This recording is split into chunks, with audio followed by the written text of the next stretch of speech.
Evara خوش بینرین چارپل مدیا ام اف واردی سد برنامه پانوراما هفته دا ام سرنویسین في هفته كل كردستان والجهان قومينا كبنزيك و كردستان و بولات ما وغريداينه امي وانا بنرخينن تحب ميواني منين هجاهنا كي قاسم ارجون و حنفي توران قاسم ارگün endamı Parti Azadiya Kürdistan'ı و endamı Navendiya Kürdistan'ı و her wa Hanefi Turanji endamı Meclisa Parti Azadiya Kürdistan'ı و berdevki seroki gişti ya Parti Azadiya Kürdistan'ı hun her duji bxir hatın. Allah xeyre daspas. Gelek sağ ol, spas. Bele ام بهورا او كم مجارن في حفتيك وبالنزيكي بد مثلا كردستاني وغريداي وتيكل داره اي جيهاني والكردستاني ام بنرخينن دفينا بني دا او كي ماجي هي فيديو كي ماجي هي ام فيديو يجي كداري بكن باشي جامي دربازي مجاري خالد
بله دوباره هون بخیر هاتنه و ام گداریا ویدیوی خواه کر و ام آنها دست به مجار خواه کن مجار ما اوله داخواز سوید و فنلاندیا که دخوازن تبل ناتوی ببن اندام ناتوی و ترکیه جی لدجوی درته هون دزانن که دشار اوکراینیا و روسیا دا هما بیجه همی جهان برنامه اولکاریا خواه گوهد لگوروی هرکس هما بیجه چه بون سلاح نو بکرن و هر وهاجی هناکی وک سوید و فنلاندیا که خواه دمترسیه داد بینن اوانا جی خواستن یا جی تخوازن ببن اندام ناتوه لی ترکیه به چه مبستی به امی جواب ببیسن که هونه چواب نرخینن لدج ویا درته اما از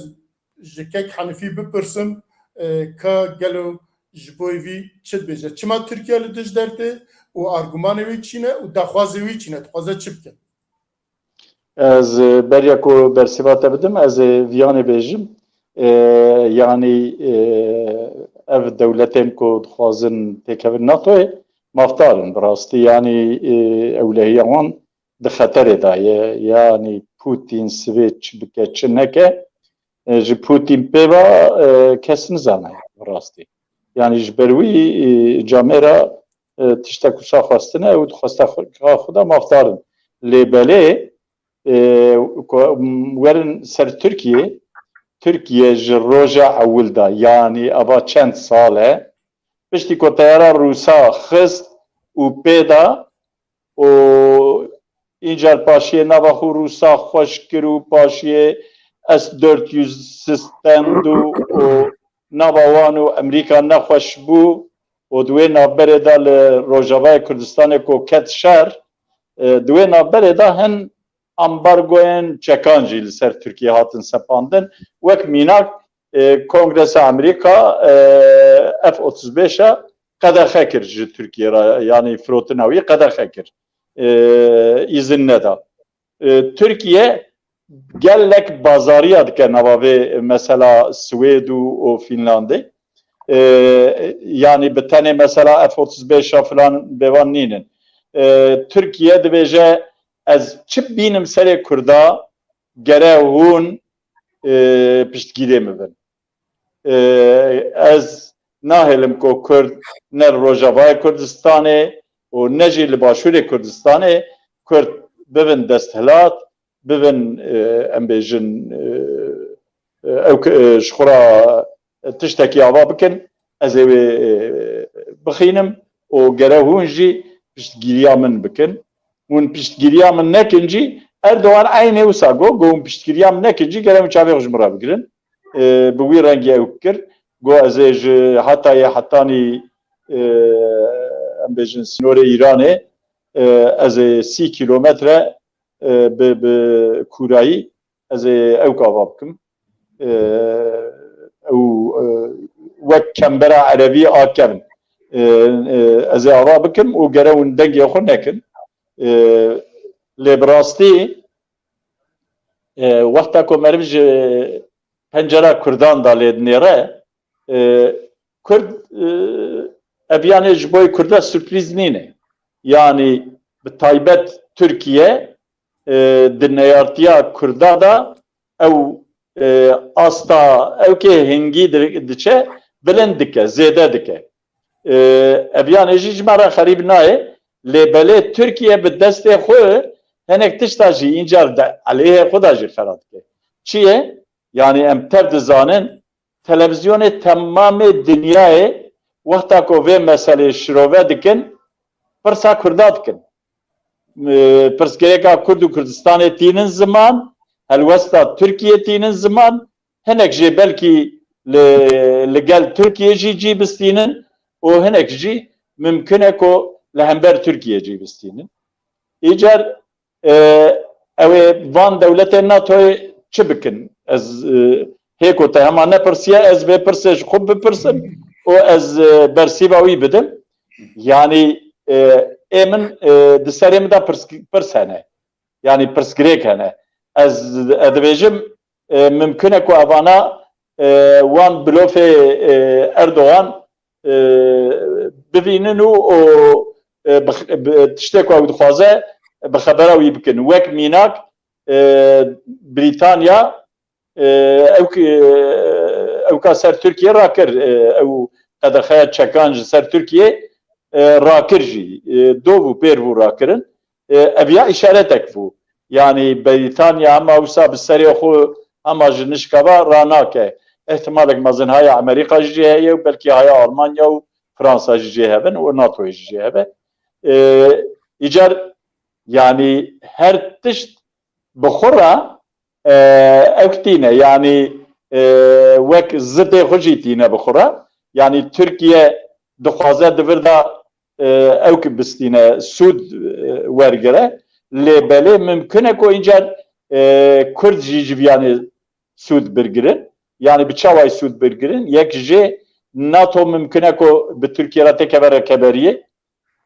Ku NATO bi Tirkiye re têkeve rekeberiyê ew ê ji boî me Kurda ez bawerim ku ew ê gavekî baş ve. û ê didiya jî dewletên wek Swêd û Fînlandiya û temamê milletên ku dewletê wan di nav NATOyê dane bi pirsa Kurd û Kurdistanê hinkî dijî hesiyan, hinkî dijî hesiyan û hinkî dijî hêşiyar bûn. Ez dikarim vê gavê vana bêjim. Belê kek Qasım ra ez tevî xeber nedim bira kek Qasım jî hinkî bipeyve. Kerim kek Qasım ama belê nana divî warî de mijar zafim bira kek Qasım mereq neke dê em zaf xeberdin. Kek Qasım Birêz Henifî behsa gelek tişta kir. Yani hema serê wan vekir. Neketine detaya wan. Lê Tirkiye hûn dizanin piştî şerê Daişê xwest sînorekî bêjin parastî ku 30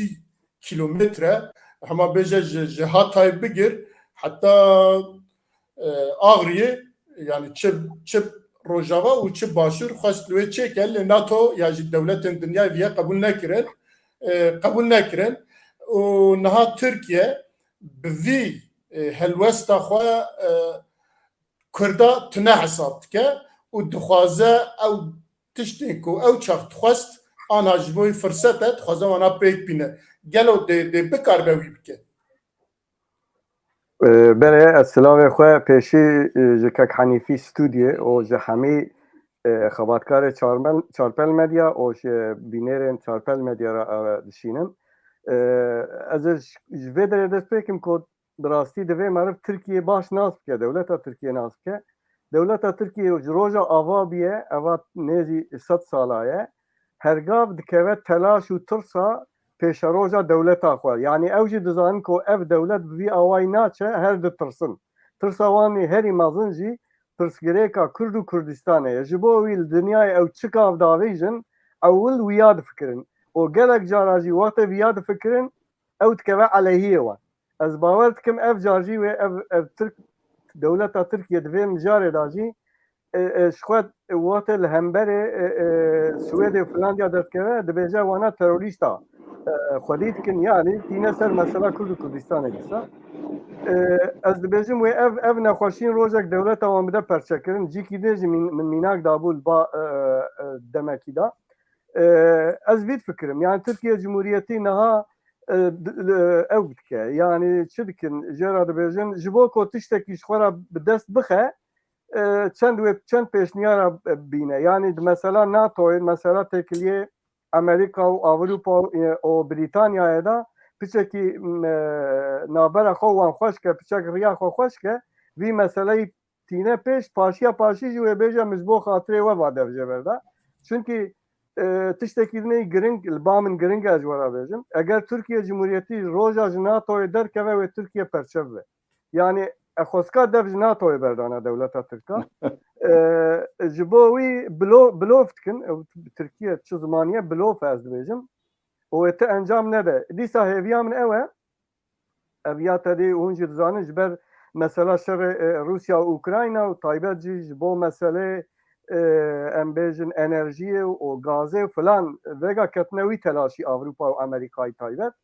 ترکیه جی دخوازه که وی فرصت جیش خورا بکار بینه دوی فرصت دا چیه مگویا دسپیک دا مثلا هر دهشه واندا مثلا کرد و کردستانه تابی هم روجاوا هم باشور کردستان دوی نافبر دا hemen از کارم هر روز بیجم که ایریش دبوی داره حتی ایرو دوجی ایریش بریه هم روجاوای کردستان هم باشور کردستان دو روز برجی لسلیمانی ایریشه کی بر دوی نافبر دا جبو که دنیا بالا وان سر تشتی دنه خوازش خورا هنک تشت بدست بخه لی از دبیجم اوانا بلوفن ترکیه و تشتک بدست نخه و تشتکی دنه جی لگوری خو از مزگین بدمه و اف شر وکا شر دنیای همی وگا اویا بیه وک شر نیف جیهانی هر چخواست نافده دولت خویان بکجی از دبیجم و بخورا کردستانه که سربخوا بینه تایبت جبو باشور کردستانه اشارت ویجه هنه سروک وزیر کردستان هاتا انقره چو بریتانیاه یعنی حاضریه تشتین باشتر جبو کرداجی وجبی درکوین از هیویدارم و وابه و ترک جوه مثلا ناتوی تشتک بدست نخن از کارم وام بیجم سپاس کک میرزا اتکارم ده تشتالی زیده بکم بله لزده بکه پرسمیجی هنشته ترکیه دویجه دوی ev نقل گره بقایده جارا 1908 وان جنرالی کو کودتایا 12 ایلون پیکانی بون یونانیستان قبول کرد ناتوی یونانیستان هر حال ده دوی نابره داج ناتوی وکشیا بو ایجا جاردن پوشمان بون و وان جنرال جی izin da Yunanistan'ı Erdoğan دوی ev نقل نکوین وی خطای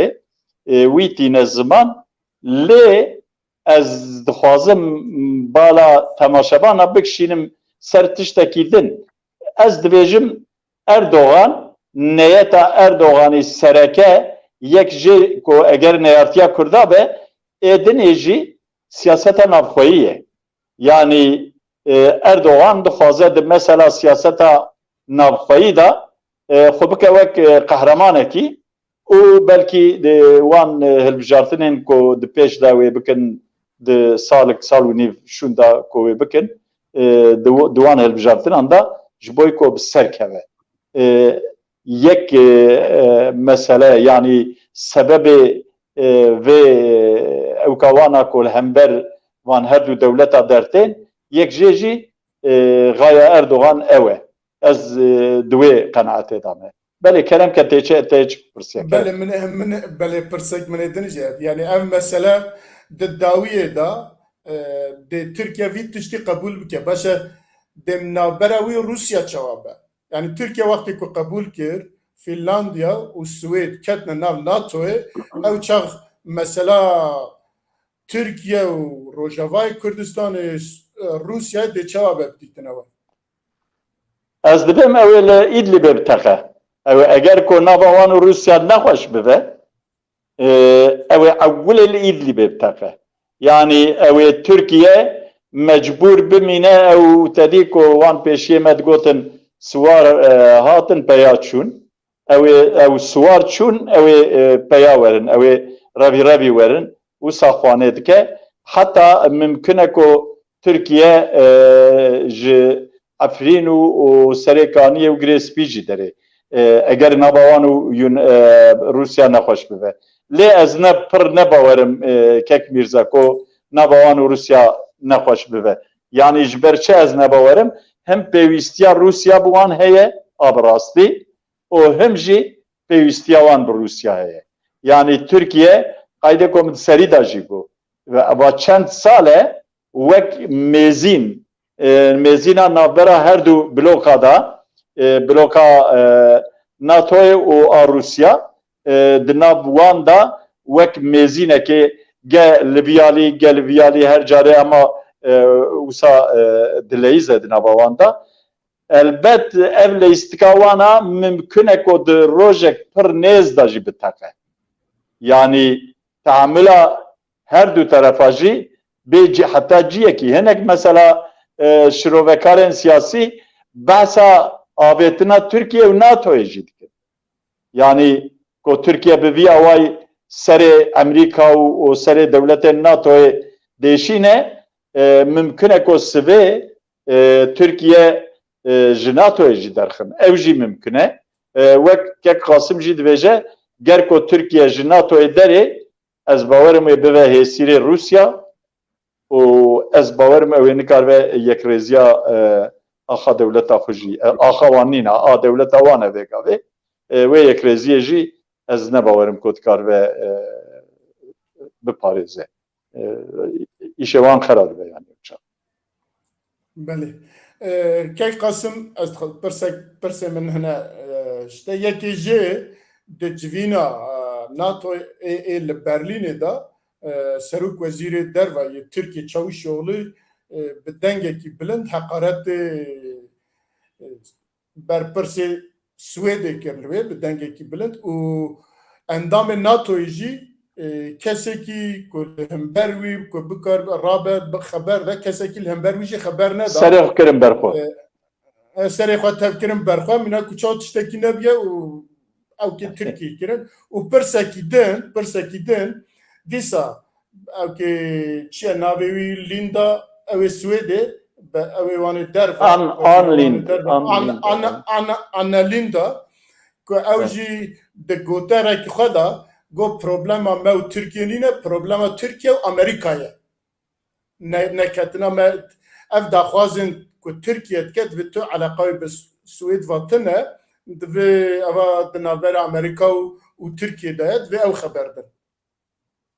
Belê ez pêşî a mesela wî o ku em wek heqaret dibînin ew axaftina Çavuşoğlê ez yani li gorî tecrübeyê min li gorî ku ez takîb dikim Avrupayîya ewana newka me bîntengin hema wêga tepkiya xwe nîşan nadin lê ew ez dibêjim wê rojek pozê Erdogan da derxin ewana hema aynî deqê de naxeydin ew ê rojekî wî hesabî jê bipirsin Avrupayî tevsan yani lê ha ku tedî meriv ji bîr dike êwan hêtê bîrawan û heyfa xwe heltînin bi wê manê ez dibêjim wê tiştekî pêş da wê li hemberê ew tepkî wê bi awakî derkeve hemberê Erdogan wê êca hişktir be jî jê re ew ya wisa êdinê mesele ku dibên mesele neya me û Tirkiye bi rastî mesele ev mesela cepha NATOyê tev mesela Amerîkayê ma Tirk xwe li wê derê wika mêvan dibînin جلوما وکا گاوازی ما باز کرد دخوازن شخورا پچک دست خواب شدینن که هنک تشتی حساب خوی سر کرده هنک تشتک بدست بخن جپا برا آلیه ناتوی و گوات الولی مثلا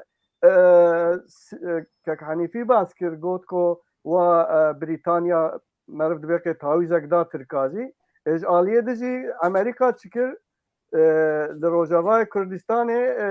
امبارگو را کرد سر امبیجن جی پیاده و جی خسریا کو کرد لینه و آواکرنا شرکت و تجارت کانو جوان را وکر اوجی رای کدنه آویدن ام دبیجن ناورا ترکیه و روسا خوشت به تام ترسی سه روز بره لچیای کرد خستن تمام سر ناو حکومت مرکزی سوری لیخستن لأون إيكوليت خن يعني أز بخوا فيد بيجن ترك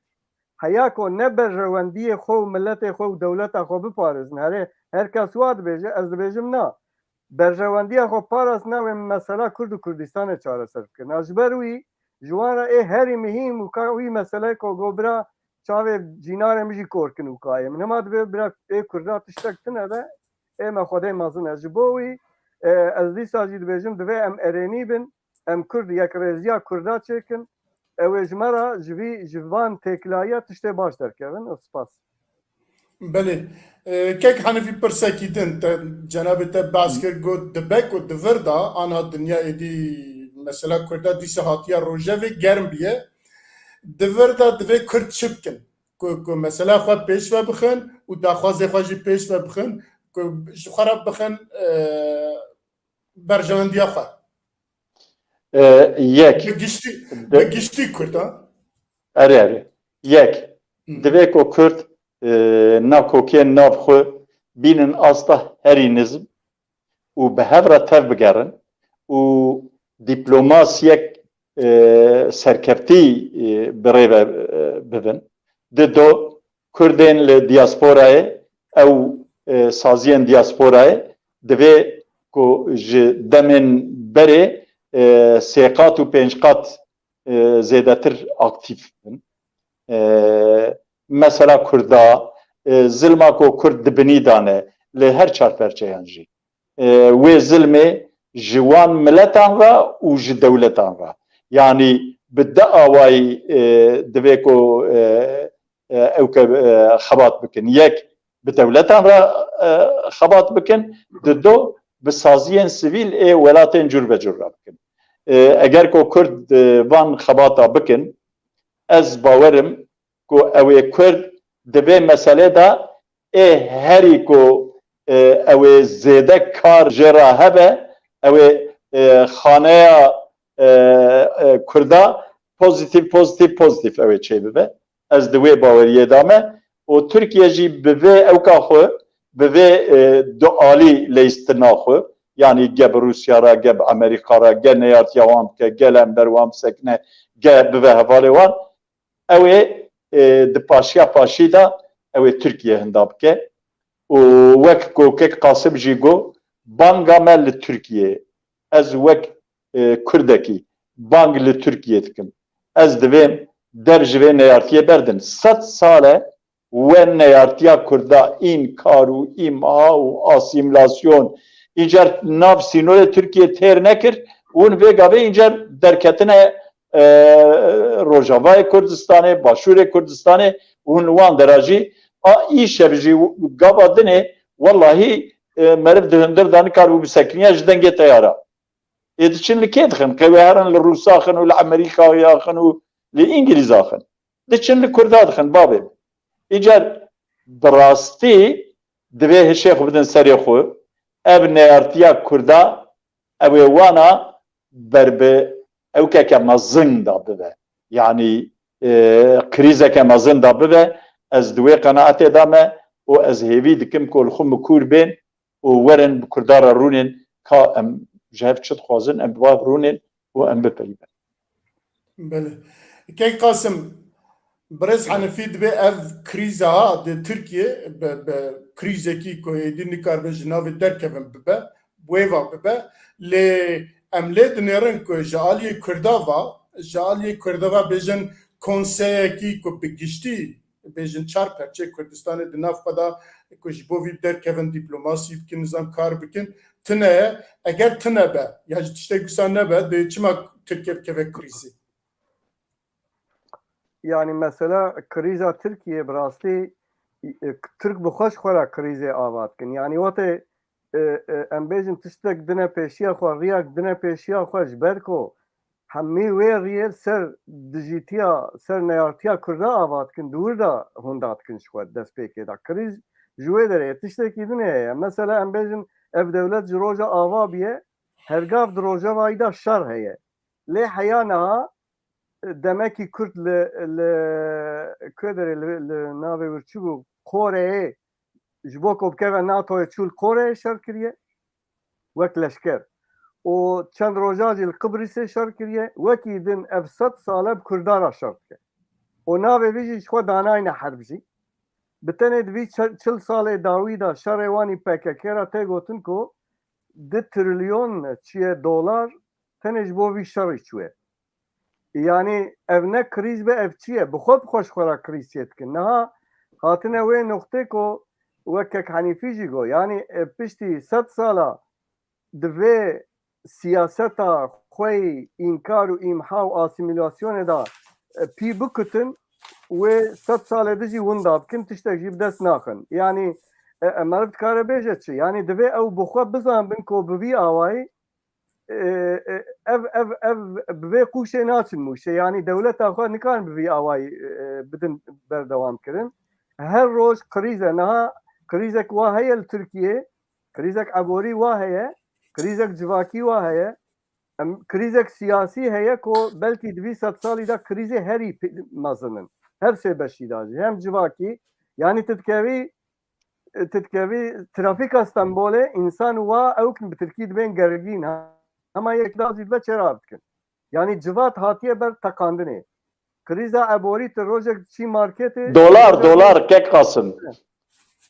Yani tabii tê mane dolar bilind be ew jî qîmet çi ye yani qîmeta dewleta bi çi tê pîvan qîmeta wan perê wan tê pîvan. Yani em bêjin tiştê tam salek berê hema benzînê em bigirin salek berê vî çaxê 7 lîre bû niha çûye 24 lîra. Yani îdî wê krîz çawa be krîz di hatiye ser û guhê wan tev. Ji bo wî rêkî ji wan ra maye. Rê jî riya aşîtiyaneyî bi Kurdan re ye. Bi rastî her tiştê wan di ser vê meselê têk diçin. Divê hinek herin wan îkna bikin ku bêjin ev têkçûna we tev ser ku hûn vê meselê çareser nakin ya jî naxin riya çareseriyê. Divê em jî bizanbin ku ev 100 salê ku Kurda jî cerbandiye ji bo mesela xwe çareser bikin ew jî nerêne. Divê em jî li riyê nû riyê hemdem riyê ku dinya û netewên yekbûyî piştgiriya me bikin riyên ku dostên em bêjin milletê bindestin piştgiriya me bikin û riya herî mezin divê hestê netewî nav Kurda xurt bibe Kurd bi xwe nêzî hev bibin. Ev ya wê krîza Tirkiye zêde bike çareseriya pirsa Kurd û Kurdistanê jî nêzik bike. Belê gelek. Kek Mirza ez xwazim tiştekî li xeberdanên kek Kasım zêde bikim. Di mesela ku Kurd çi bikin bi rastî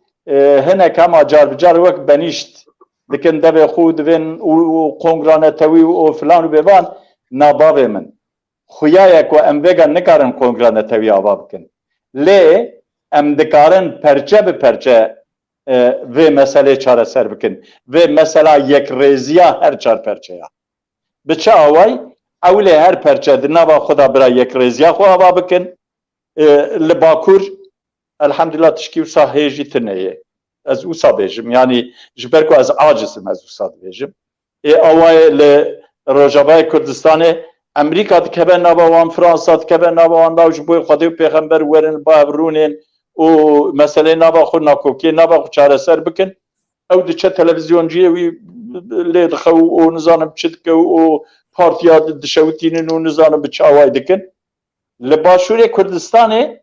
ji ber nakokiyê navbera Kurda hikûmeta Iraqê a Bexdayê nayê ava kirin. Em ê werin ser wê meselê û li en dîsa en baş rojhilat e ev jî hêjî hêzên xwe pêşmerge tam nekirine yek. Eger ku ew hêzê xwe pêşmerge bikin yek, wallah hêvîkî çê dibe lûr. Îcar bi rastî ku her çarperçe, her yekê di nava xwe da yek rêzîkî ava bikin, tifaqekî çêkin, û başiyê dikarin ew her çarperçe, ew tifaqên wana, ew kongrê wana, ew çi bin navê wan hîndî, bereyên wana, her çarperçeya încer nûnerê wana li ba hevrûnên û koordînasyonekî di nava xwe da çêkin. Arast e. Gelek spas eger gotineke Qasım tune be em derbazê xala xwe diyat bin. Na, eğer tiştek taybet û bipirsin tune be firq nake. Na bes ava çil deqê me girt êdî bes. Belê ava demek ye ku Kurd li Bakurê Kurdistanê mesela ziman derxistine pêş. û dewleta Tirkiye jî van demê hay dawiyê pê hesiye û jê jî nerahet e. Ew dengbêja ku kilama ew digot çi ye darhê jîrokê digota ew kilam wextê Erdogan li Batmanê bû grûpên zarokên Kurda kilama darhê jîrokê jêra gotin ew çaq tiştekî nebû lê wextê ku Aynûr Doğan dixwast derkeve sahneyê li navçeyekî serokê belediyê rê nade li Kocaeli'ye rê nade Aynûr Doğan nikare derkeve salonê. Piştî wî Metin Kemal Qehraman ku dixwast werin Mûşê bernamekî çêbikin di dewkê wî de hem stranê Kurdî hene hem Tirkî hene. Vê gavê bû îca waliyê Mûşê rê neda. Pervîn Çakar ku ew ke opera dibêje ew hevalê xwe xwestin li Diyarbekirê li Batmanê derkevin konsera bidin qedexekî jî ji ber ku repertuara wan bi Kurdî ye kes ciyê xwe nade wan. Werhasil van demê hay dawiyê di dema ku Kurd behsa ziman kirin Tirkiye jî zextekî awakî din ser wan ve anîn û qedexe danîn ser wan. Ez dixwazim di vî warî de çî ji we dikare bersiv bide lê kek henvî ez ê ji te bipirsim. Ji ber ku tu li Diyarbekirê ji nêzik ve van tişta dişopînî û mesela ziman xwe jî hinekî eleqedarî ji bo jî te dipirsim. Niha beriya ku ez bersîv bidim, ez bi anekdotekê dest pê bikim. Di sebîtiya me da em diçûn mektebê başkanên me hebûn, başkanê paqijiyê hebû, başkanê nizanim polê hebû filan û bêvan îcar yek jî digotin muaşeret, başkanê muaşeretê ehlak û filan û bêvan herhalde wek Qural û Qayda. İcar mamosteyê me erkekî dabû wî got gere êko bi Kurdî bipeyivin tu wan tespît bikî û navê wan cimrabînî. İcar diya min jî mişand pêşiya garana dewara got here kerême bîne malê. Min got tamam. Ez çûm wala min ji dûr ve ku min kerê xwedî min got tişû min gazî kirêyê em Kurd dibên tişû. İcar ku min got tişû evî bêbavê hevalê min ê ku gundiyê min li cîkê xwe veşart bû min dî derket ortê. Got wala Kürtçe konuştin. Yani îcar çûm mektebê mamoste ji min re got navê min jî xwend min derxist got min got wala mamoste yani min bi kerê re xeber daye deka îndî ker bi Tirkî zane bi Kurdî nizane ez wî nizanim. İcar bi rastî di 1923 da Atatürk Mustafa Kemal li Kocaeli'ye axaftinek dike. Duê axaftinê da behsa ewka Kurda jî dike. Behsa xweseriya Kurda dike. Divê em ê eyalet sîstemî bînin û her eyaletê wê xweser bin û wê Kurd bi wî awayî bi dewleta me re dikaribin bijîn. Bi awakî dinê em nikarin vê gavê wan bi xwe girê bidin. Lê em ji wirê hatin qedexeya zimanê Kurdî û dibistanan da jî qedexe û asimilasyon asteke bilind îro hatiye li virê Asêbiyê. Lê ew qedexeya li ser Kurdî di salên 1991 bû tişkî wisa bû rakirin. Gotin bi Kurdî axaftin îndî ne qedexeye. Piştî wî ew di alê muzîkê de hin kom vebûn di wan salê 2000 da û heta AKP û Erdogan beşên zimanê Kurdî li em bêjin çend üniversiteyan beşan vekirin a Artukluya, Mêrdînê û a Dîcle û a Mûşê û a Bîngolê. Eviyanê bixwe bi rastî rahetiyekî hanî. Yani duwarê ziman da ew qedexe û filan û bevan hinkî nermayiyek çêbû. Lê wisa xwaneyê piştî kodetaya ku FETÖ çêkir piştî wî weka ku cardinê AKP'ya Erdogan û tevî Bahçeli va Türkiye ber bi otoriteriyê va dibin. Yani Türkiye her ku diçe otoriter dibe û ev bi otoriterbûna xwe ra jî her ku diçe neyartiya Kurda zêde dibe. Bi rastî pirsên me îro tev bi neyartiya Kurda va girêdayîne. Ez cadinê behsa wî dikim yani. Yani neyartiya Kurda her ku diçe zêde dibe û Türkiye jî ji roja ku hatiye damezrandin heya îro bi her awayî bi medyaya xwe, bi rojnamê xwe, bi pirtûkên xwe, bi em bêjin muzîka xwe bi her awayî serê milletê xwe bi nîjadperestiyê tije kirine. Ji wê bonê ku yekî Kurd bi Kurdî jî biaxive tehemûla tirkatine. Ke Qasîm ew ê çêtir behs bike di nava wan da dijîn li Stenbolê. Medî ku li Sakaryayê û nizam li Kurê Kurda da axivîn li wan dixistin. Kurdên başûr hatin Tirkiyê li Trabzonê li nava Mersinê û Antalyayê êrîş birin ser wan. Yani îndî tehemûla tirka bi rastî ji Kurda ra nemaye. Încel muzîka Kurdî ew dikarin pir rehet li temamê muzîkê dinyayê bi îngilîzî, bi ûruskî, bi fransîzî, bi zimanê Efrîkiya, bi her zimanî Ereba pir rehet dikarin lê guhdarî bikin û teamûl bikin. Lê belê ku mesele tê mesela Kurda û muzîka Kurda di cî da dibên bigirin. Wexfa Beşîkçî li ser vê meselê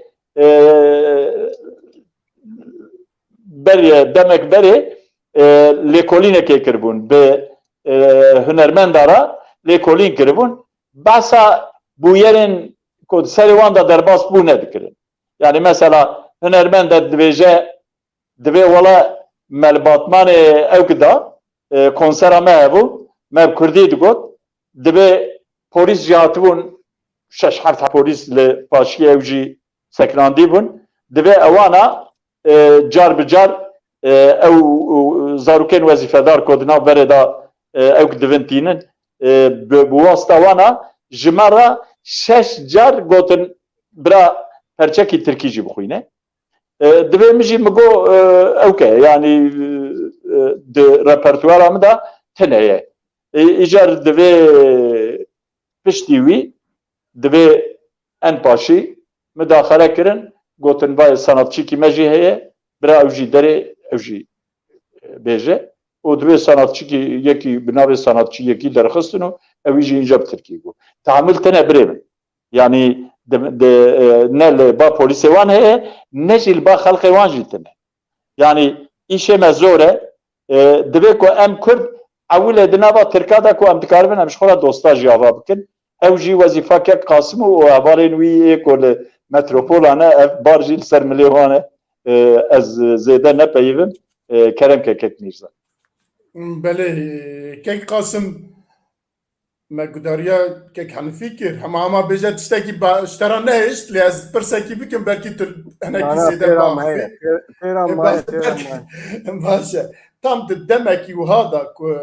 mesela hilbijartinê heye mesela nêzîkbûna Kurda heye û nizanim AKP dixwaze ya jî hemî partiyên Tirkiye dixwazin bi Kurdara xwe xweş kin lê di demekî wiha da aynî mervê heman partiye Kurdiye qedexe dikin li Mûşê zanko heye zanko beşekî têda beşa Kurdî heye hem kurmanjikî û hem jî kurmancî her duya bi hev ra ders dibînin lê rê nadin biçe li wê strana bêje ev ê dinê rê nade tiyatroya Kurdî biçe nizam li ku tiyatro çê şano çêke û operaya Kurdî û li Kurdistanê jî li Kurdistanê viya qedexe dikin cenabê te çi be helbet li Stenbolê jî li Taxsîmê zaroka girtin birin ewanê ku li wê strana digotin cardin polîsa uzrê xwe xwestin cardin hat werhasil mesela Kurdî biye kelemekî û kurman axaftina Kurdî ku bêjin ji 1980 vir da ku qedexe danîne ser heta niha dewam dike cenabê te çi bêje ez karim ji vî dest pê bikim ku ev yani ev siyasetek dagirkerî ye dibe Kurd vîjbîr nekin ji dema em bêjin îtihatçiya heya niha ku îtihatçî ketine xeta nîjadperestî û irqçîtiyê vir da ji bo ku li vê herêmê ya jî piştî ku dewleta xwe yî dagirker damezrandin bikin yek millet yek al yek ziman yek nizam çi ew siyaseta wanî ew roj 100 sal hê îro jî berdewam e lê ez dixwazim bizivirim Cebha Kurda ciyê mixabiniyê ye Wate ev Cumhuriyet ava bû teqrîben tê gotin ku 3 milyon Kurd hebûn îro dibên 3 milyon Kurd hene nav sînorê Tirkiye da tevî Bakurê Kurdistanê baş e 3 milyon 100 sala ku nikar bin ji xwe re mafekî di kilama bêjin bi dest bixin ne eybeş Kurdara çima em basa xwe nakin em tev basa dagirkera dikin hêl Meclîsa Tirkiye kêmanî 100 milletvekîliyê ku Kurdin eslê xwe Kurdin li wirin ji zimanê wan re dibên zimanekî nenazkirî man ne eybe ji wan re li wê parlamentoyê rûdinê ez jî dixwazim em piçek ji vê cephê ve ji vî alî va lê birin Kurd ji bo vî zimanê xwe bi dest dixin ka çi kirine ka kingê rojek ji vî 3 milyonê milyonek Kurd li Diyarbekir ji vîya gotiye ya zimanê me ya ji vir ranabin ez dixwazim bal bikişîne ser vê derê hêja ez carek din bizivirim dewleta Tirkiye siyaseta dagirkeriyê ev e êko bi siyaseta Kurd û Kurdistanê ve alakadarin ji roja ku ev îtihatçî hê dema Osmanlî de hatine ser îktidarê 1990 vir da siyaseta dewleta xwe damezrandina xwe û pêşeroja xwe ser vê nîjadperestiyê û ser vê asîmilasyonê ava kirine ha car carna nerm dikin car carna watê nerm dikin jî dîsa jî çawa nerm dikin yani heya niha kanûnekî ku di Tirkiye da bêje Kurd wek milletek hene û zimanekî Kurda heye zimanê Kurdî heye tu kanûnekî wa tune ye herê eva çend sal e TRT Kurdî da weşana Kurdî dikin li unîversîta beşa Kurdî vekirine Kurdolojî vekirine çend unîversîta lê watê hesabê wan tê jî hê jî Kurdî wek zimanekî ku ne zimanê hesab dikin ez dibêjim dibêje em bixwe Kurd wek Kurdistanî em wezîfa xwe bikin xwedî li zimanê xwe derkevin em derkevin Tirk mecbûrin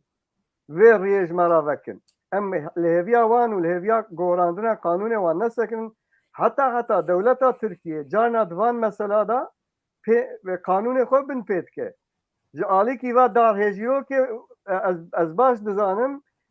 milletvekîliya wan ya AK Partiyê wanê çi Gulşenoğlî bû çi bû bixwe bi Kurdî di meclîsê da kilama got watê hesabê wan tê wek got li Batmanê bixwe eynî kilam hat gotin yani demek ki ev watê hesabê wan tê watê mesela Kurda bi Tirkî dibên sopa nîşan didin darê lêdanê nîşan didin ew ça kanûn jî tune tiştekî wan tune watê hesabê wan bê ji bo wek we behs kir mesela hilbijartinê da car carna jî gizêra nîşan din bên Tirkiye xewûç yani ew ew zanin çi dikin divê em jî bizanibin çi bikin li hemberê siyaseta dagirkerî em siyasetek wa bikin ku em vî zimanî kêmanî ji bin bandora wê dagirkeriyê xelas kin û bi rastî jî asîmîlasyona gelek kurt heye ne li ewkê çim têm welat li êvirê bi Kurdî xeber din ez têm Batmanê wa xel bi Tirkî xeber din jinê bi Tirkî nizanî jî zorê dinê xwe ji bo bi Tirkî xeber din yani asîmîlasyon bi xizeka bazdan pêş ve diçe lê rêya wî ev e divê hestên netewî di nav Kurda da xwe bibin xwedî li zimanê xwe derkevin û xwedî li çanda xwe û dengbêjiya xwe û li hemî em bêjin tiştên ku bi hestê netewî ve girêdayîne wana xurt bikin. Kek xasim elêviya te me ku tu werî em dîsa herin mala dengbêjiya. Tamam serçava. Tamam. Baş kek hanfî gotinê te din tinevin em derbazê xala Ne kerem ke wexta me jî hinkî diherike. Kerem ke. Belê em ê werin xala xwe sisê ya nûnera netewa yekgirtî li Iraqê wê rojê di beyanekî xwe da behsa bi giştî Iraqê dike lê bi taybetiyê Kurda ra ji bo Kurda daxife yekê jê dibe neyekrêziya Kurda gelek zirarê da yani zirarê dide belkî dide dewletên derva jî ji ber ku êwan jî planı projê wan heye û her wiha di pêşniyar dike divê êdî xeta kesk û sor li başûrê Kurdistanê nemîne. Em dizanin ku li Rojavayê Kurdistanê jî Amerîka gelek cara kete navbeyna Kurda heta niha jî nekariye her çend du car jî ewka peymana çêkirin navxwe da lê dîsa jî nekarin heta niha nekarine bigîjîne hev. Li başûrê Kurdistanê jî mixabin ev nakokî me bêşîne jî lê dîsa jî heye û ew jî dibe li gelek tişta astengiya derdixe. Cenabê te li ser viya pêşî em xeber din paşê hinekî bûyerên nû jî li başûrê Kurdistanê hene em dixwazin li ser wana jî biaxivin. Ji me re dibêjî. Belê. Belê. Niha tu zanî çawa ye biraya ezîz. Şerê Ukraynayê çawa ku di mesela Swêd û Fînlandiyayê da me got Tirkiye zext li ser wan datîne ji bo neyartiya Kurdan lê ji aliyekî din va jî încar firsend jî ji Kurda ra dertên. Çi ye? Petrol û gaza Kurda a başûrê Kurdistanê bû bi qîmet bû. Qîmeta wî pir zêde bû. Yani bi çi away pêwîstiya dewletên Ewropayê bi petrol û gaza Kurda heye. Ji wê bonê wê ji sedî sed wê bixwazin ku yekrêziya Kurda ava bibe. Yani ew ji bo wana nimetekî Xwedê ye petrol û gaza wana. Lê ji aliyê din vayîn car Rusya û İran ji bo ku ew dewletên Ewropa di warê petrolê da di hema di nav nakokiya dabin ew jî dileyîzin. Ew jî îcar bi Kurda dileyîzin. Mixabin hin partiyên Kurda bi Îranê ra terdigerin o li başûrê Kurdistanê nakokiyan derdixin min îro jî bawerke min de vîdyoke da godarî kir serokê Herêma Kurdistanê Rêzdar Nêçîrvan Berzanî behsa yekkirina pêşmerge dîsat kir. Bang li partiya dikir digoyî dibese. Bang li partiyên sereket kir. Digoyî dibese gere îndî pêşmerge partiya biqedin. Hê nikarin pêşmergê xwe bikin yek. Hê nikarin mesela darayî da yekîtiya darayî di nav em bêjin ji qewlî nûnerê neteweyên yekbûyî nûnera neteweyên yekbûyî ku dibêje herêma kesk û a zer di nava wan da hê di warê darayî da yekrêzî tune ye پێشمەرگە نەیەکە حکوومەت ژی ئەما وسا ببەرنکێکی زێرا بە هەوا گرێداییە ئەما کینگێ وان دەولەتێن خێرنەخواز کینگێ بخوازن دikarin حکوومەت هەولێریژی خراپ بکەن دوی حالیدانە مخابن دوی حالیدانە ڕیاوی divê ku der ji wan dewletên dagirkerî êdî berdin yanî wayê dewletê dinyayê dixwazin bi wan re têkevin nav em bêjin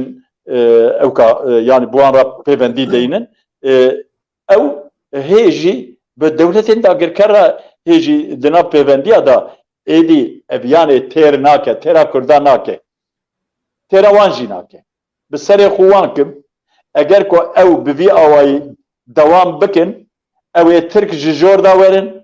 ew ê heştê şabî ji jêr da were ew ê PKK têkeve nizam Şengalê wê her yekê jarîkî da têkevî yanî rêya wî divê ku hikûmetek xurt parlamentoyekî xurt wê hilbijartin tên bira divan hilbijartina da hinkî dijî di wî warî da gava bavêjin hikûmetekî xurt ava bikin parlamentoyekî xurt bê ava kirin û van nakokiyên navbeyna xwe deynin alîkî ji bo ku milletê Kurd pêşeroja milletê Kurd en hindik li başûrê Kurdistanê pêşeroja milletê Kurd ji bo ku têkeve garantiyekî ji bo ku di asta navnetewî da dewletên navnetewî em bêjin neteweyên yekbûyî bibin garantör bi wî rengî ku eger yekrêziya xwe ava bikin ew ê garantör jî çêbibin ji wan re ez di wê baweriyê da me belê belê gelek spas bi vî ewkî mijarî ve girêdayî Serokê Herêma Kurdistanê Birêz Nêçîrvan Barzanî heftekî 10 roj berê bangekî kir ku Kurd li başûrê Kurdistanê yekrêziya xwe çêbikin gazî hemî partiya kir û ji bo wî jî îro çûbû Silêmanî ku bikarbe yekîtî û partî îkna bike wana bîne bihev û partiyên din jî bi wan ve girêde ji bo ku yekrêziyê jî çêbike aynı ew jî bi vî meseleyê wek ew ê nûnera neteweyên yekî Nêçîrvan Barzanî jî 10 roj berê aynî bangî kir aynî dexwazî kir bi dîtina te ew ê ji vî hevdîtinên Nêçîrvan Barzanî li Silêmanî tiştekî derkeve kê qasım merhaba carekim ez tabii berî ez werime vê pirsa we bersîvayî bidim divê piçekî meriv wê derê piçekî jî temaşevana bi dev navkirin ka niha çawaya bersa wê derê bi rastî piştî şerê Ukrayna Rusya gava dime bas kir piştî em bêjin giringiya gaz û petrolê û piştî qedexeyiya ku tehdîta ku Rusya ji bo vê enerjiyê datîne Avrupayî taybet kirine lêgerîneka zav bi ecele gavacî me bas kir ez dibêjim mesela kek Henîfî bas kir ya got Brîtanya mesela ambargokî ser Tirkiye ra kir ez dibêm eviya jî ne ew mesela NATOyî bû mesela vê derê bû yani mesela Tirkiye û Kurdistanê û ew kê bû ez wat fikirim dibe jî xelet ve lê tabî de birîna Kurdayî mezin çi ye ku mixabin yani ev tarîxa Kurdistanê da vî sed sala dawî da yani ti dirênî destpêka 1900 da hereketê li başûrê Kurdistanê li hember zêdetir li hemberê dagirkeran zêdetir li hemberê İngîlîza çêbûbûn hûn dizanin û duwê demê da jî tabî netewîtî gelek zayîf bûn nav Kurda da yani problema yani herî mezin dîsa jî nav Kurda destket xwe bi ser nediketin li Bakurê Kurdistanê temaşevanê me jî baştir dizanin ku mesele çawa bûye yani hemî ser hildana da belkî tamam dagirker şerekî em bêjin newekev yani eşît olmayan koşullar şerekî newekev bûye jî lêberê yekrêzî û yekgirtiya nav Kurda jî zayîf bûye mixabin meriv dikare bêje ku car carna dijmin ya na dijmin nebêjim jî ya dostê meriv ya jî yê ku em bêjin berjewendiyê meriv wan tê nêzî hev dibe ew jî carna dibin sebeb ku meriv tînin bahev یک جه وک هندزان دیسا Olbert بو Albright بو چی بو او یا چند روز بره رحمت کرد رحمه خدا لیبه اوه کک مسعود و برز مامجل الهانی بو باه و دست وان دابو هف نها ایروجی اگر کو وره پرسا کک میرزا ایرو افچونا کک نچیروانی سلیمانی نه تصادفی از بیجم دیسا به پشتگیری و به اوکی بزختا وان دولتین کود خوازن لوره برجوانده وانو کردا بگیجه هف لورش خورا نفتک و گازکا ارزان بدست بخن پرچکی جویه دزانن کو گاوا یک رزیا ناف کردا تنه به دجمنه وان و داگرکره وان و وان بینن همبره هف ناحلن کولوه داره او گازه و نفتجی بفروشن نا بینم تشتکی دنی بالا تماشاوان از بکشیمیه وجی دوی اوا تقریبا 20 روزه کو ترکیه بناور دچه سر PKK لباشور کردستانه بالا وجی کشاندیه دوی ناوری دا کو تام افشار گش نبو بو ریوبری PKK جمیل بایک باسکر کو گوت کو ترکیه و KDP و انگلیز و اوروپا و ناتو دخوازن نفتا ولاته ما سومرمیش بکن یعنی ورن جوره ببین ام مساعده نادم تشتکی بالکش خوازم تماشاوان جی بالاوان بشینیم سر تشتکی دنه جی میناک بدن براستی جی تقریبا دسمه بره بوریا نفتا کوش کردستان دهات PKK تکاند هر دو بوریل کلک آهبون هیچ قارشیه ترکا نبو یه عربا نبو لی کردستان تکاند از دبیجم کو ev êrişê dewleta dagirker piçek bi izna İngiliz û Avrupayî ku ji xwe re PKK ji wê derê derxin û ew borî ewlekariya wê boriya neftê û gazeyî ku wê ji xwe re bibin piçek yani ez bên bi wir vagirê daye tabi yani divê em siyaseta PKK gava behs bikin birên ji kur hatiye kur dinya tev ji bo yî ku bikeve NATOyê millet ketiye şer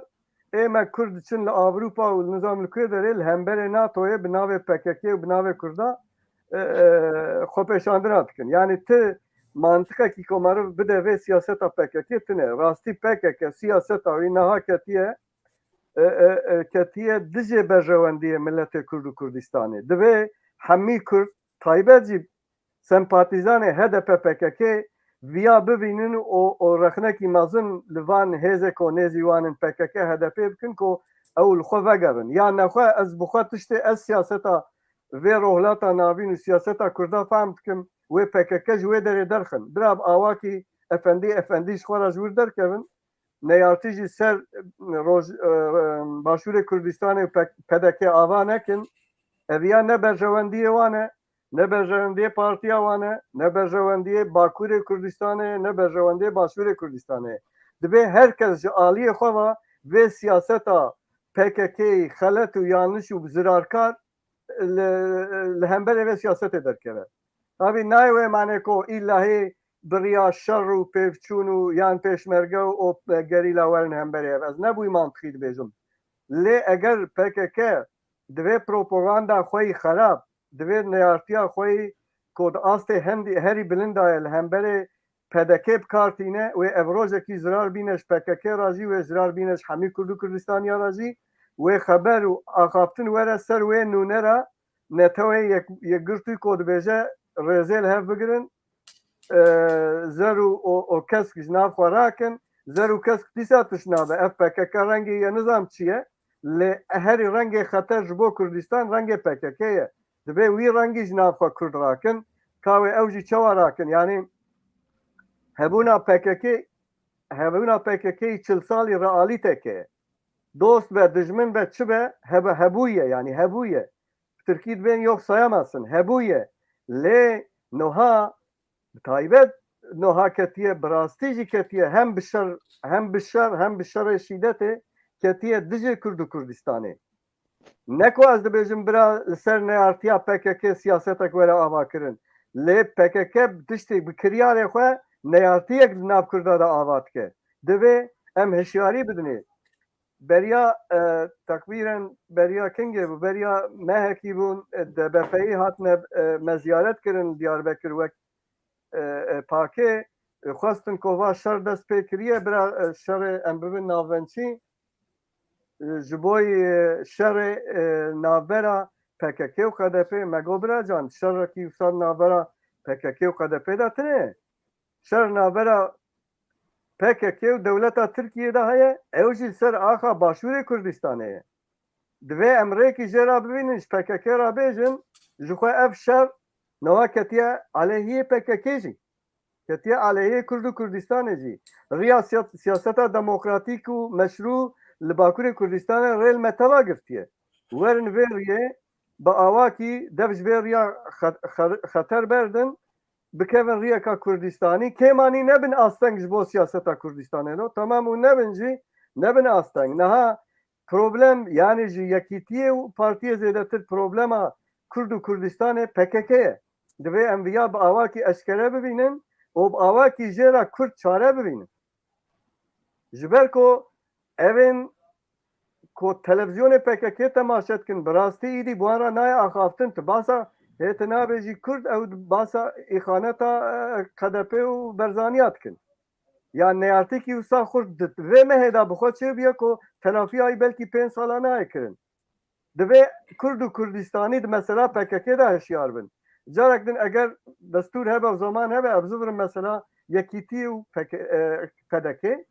ew ya diyare yani mesela yekîtiyê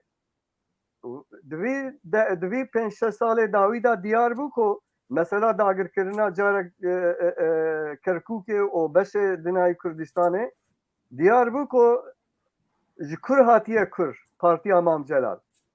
yani em bêjin destê dagirkera ketiye navê Heyya Qirikê ji bo wî divê ew li xwe vegerin ew li xwe venegerin ez bawer dikim ew ê ku wan haniye wê noqtê diyarin ji aliyê dinyayê ve ev ê ku dinyayê hekim dikin a Amerîka û Brîtanya wana ew ê ya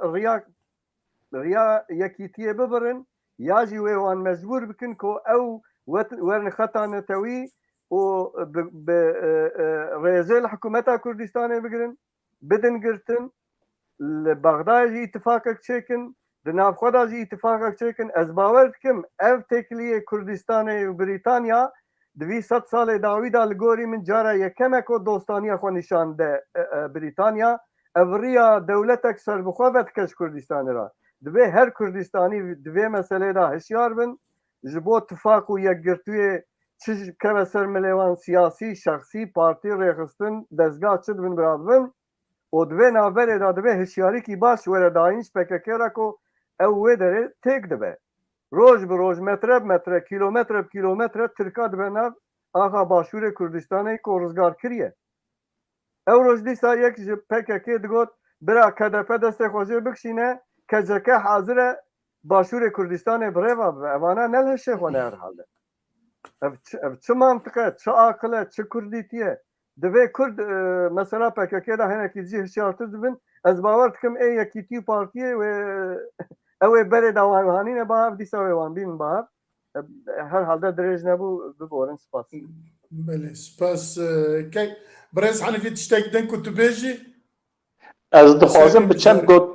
dixwazim bi çend gotina mesela Şingalê jî hîkî bînim ziman madem em li Başûrin hê ku em derbasî cîkî din nebûne ez dixwazim bînim ziman niha di van rojên dawî da hin vîdeo li ser medya civakî tên nîşandan di wan vîdeoyê da ew rayedarên yebeşê berpirsyarên wan dertên rast dibêjin em bê eyb û şerm dibêjin em maaş ji heştê şabî digirin divên şengal axa Bexdayê ye divên Berzanî û PDK wexta ku li Şengalê bûn hetanî ku em neçûn Şengalê ala Berzaniya li wîrê li ba dibû ji bo ala Kurdistanê digotin û nediştin ku ala Bexdayê ala Iraqê li ba bibe û Iraq nikaribû wîrê îdare bikira piştî ku em çûn wîrê Iraq îndî wîrê îdare kir bi rastî ev îxaneta ku vê gavê li Şengalê dibe بقاسی ایخانتا کرکوکه تن اوکک جداییک دنابر وان دا تنه عینی تشته خنجره وکو رزدار کک مسعود برزانی دگو خنجر جپارا لما خستن جبوی کرکوکه دگو وگا بیجی خنجر الجپارا لناب قولنجا کرداته خستن دخوازن کو وی داره جه کردان جه کردستان وقتینن دوی نفدر آخا عراقیه آخا عربایه و او جیبو نبکچیه آخا عربا و اتشتکی دجی دخوازم دوی والیدا بیجم یعنی هاو قاس لوره و پروپاگاندا بومباردمانا پروپاگاندای کو دکرن وای ما شنگاله خلاص کرو و قال ازدي هاو قاس جمع حزتكو فلان وبيبان هالبجارتن تشيبو او حشتي شعبي تبكتني يك برلمانترك يجي درنا خستن صدي حشتي دنگ گيشتن پدكي گيشتن برزاني بگوتنا وانا زبيج ايجار چوا يزاني چوا کو لسينوري تركيا وباشوري كردستان ودك شنو عسكري ترك دكبيه ودك شنو عسكري ترك دكبيه لشنغالجي ودك شنو وحشتي شعبي دكبيه ودك شنو حشتي شعبي دكبيه عيني تشته ودرجي نتوان هيك تسليمي حشتا شعبي و عربا و ايران بكن دبيكو كرد دوي اوايدا هشيار بن بتايبت دبي پدك وينك وانا كوكي خدين اليكي او الملت ازدي خدي درين ربابريك خسر لوري ابا بكن بكردستان با باشوري كردستان با گريداي از دکارم بیابیم سپاس بله گلک سپاس ام درباز خالا خواه چارا ببن بله خالا ما چارا پروژه ترکیه که تخوازه روژاوای کردستانه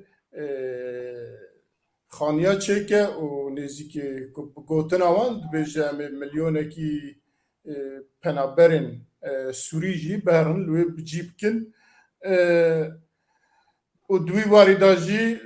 عربن لعفرینی لدجوی پروژه درد کتن گوتن هم قبول ناکن هر وقت دولت سوریه جی دویجه لدجوی دردن هم قبول ناکن لترکیه لسروی رجده تخوازه لوی چیکه یعنی او هرما اولک و بحث کرد که دولت اوروپی و ناتو اویدنا قبول نکنند خوازه بوی آوای وی داره او کسین درو دوره وانه او کسین که بوارانه بران وان داره بجیب کن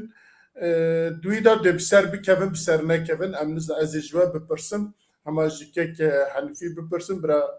جوه و دست بید بخواده ناوی پروژه مردکاره بجا پروژه پلیکتا مرد کاره و سابجه ایجار وقتا کو شر سوریه دست پیکر نافخه اردوغان هوالتیا اخوان المسلمین دکر کو ترکی دوین مسلمان kardeşler هوالتیا وان دکر ایجار جویتره کو او هو قاس خورتن دور دا دگو نظام مهرن لكيجان جامعة حلب بو مشامي بو امي لميجاي بكن جوري هاتن ايجار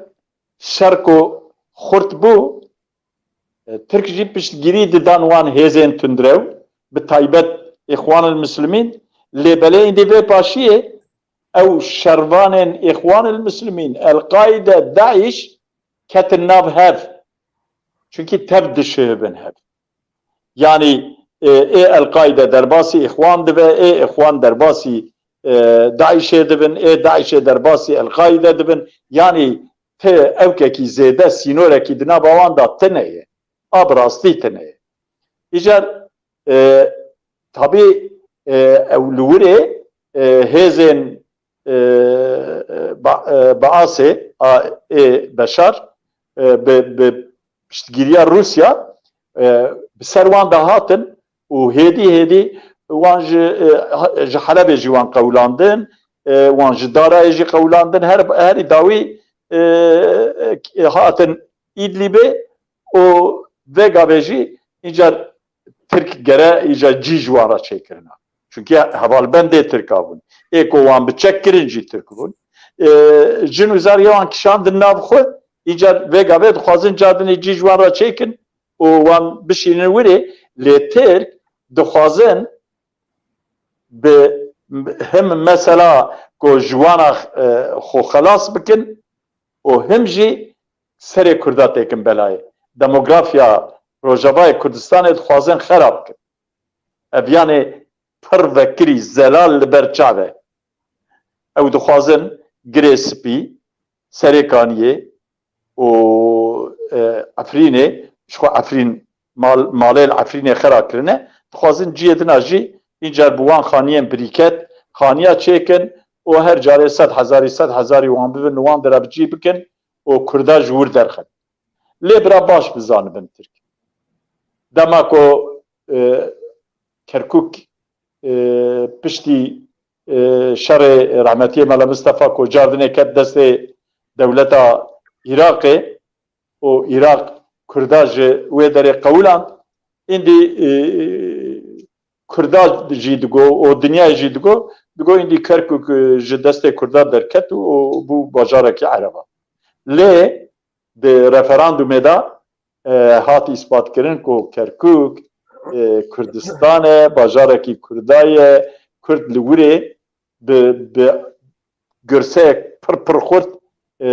zêde ne, pir zêde ne. Yani bajar tev ji wana pêk hate. Erê hene Türkmen û Ereb jî hene, lê belê ew pir zêde ne. Îcar aynî tişt li Rojava jî aynî tişt e. Bi hezar sala ye ku hêzên biyanî, hêzên xurt, hêzên zilhêz, ê wek Moğola û ê wek Selçûkiya û Tirka û ê wek Artêşa Îslamê û tev hatine van dere dagirkirine, babûkalê me divên ew kevirê Sûrê ku sorin ji xwîna Kurda ye. Wexta ku hatine Diyarbekir, Artêşa Îslamê hatiye Diyarbekir dagirkiriye, wan li ser wan Sûra serê Kurda jê kirine û xwîna wan ye. Îcar nikaribûne Kurda ji vê axê koka Kurda biqedînin. Koka Kurda dişibe koka darka maziyê.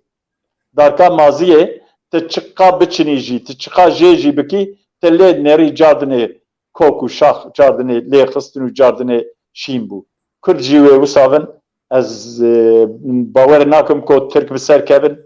lê belê ji bo ku Kurd jî bi ser kevin, pêwîstî ew peyenekew û enekese divê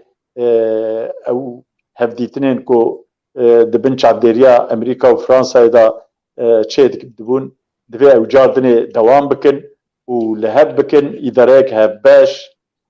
hem di îdarî hem di alê eskerî da hem di alê siyasî da îdareyek hevbeş ava bikin. Wallah ku ava nekin, îşê wan li wirê zor e û wexta ku ew li wirê dikevin xeteriyê û dikevin zehmetiyê û li ser wana ku ew gav paş da davêjin, li virê ew li ser me jî bi awakî neyînî tesîrê şan dide, ew perçeyên din, ku perçeyên din bi ser jî dikevin, ew jî li virê bi awakî pozîtîv xwe şan dide. Em pir dixwazin ku ew bên bahev û ji heqê xwe bên der. Belê gelekî spas. Birêz Qasim, ez nizanim kek Henîfî tu gotinek ji bo te hêştiyan na. Belê lê em lê dinêrin pêkhateyên li Ewkê, li Sûriyê, çi li aliyê Kurda, çi aliyê Ereba, dewlet dibêje em qebûl nakin. Ereb li Efrînê xwe pêşandan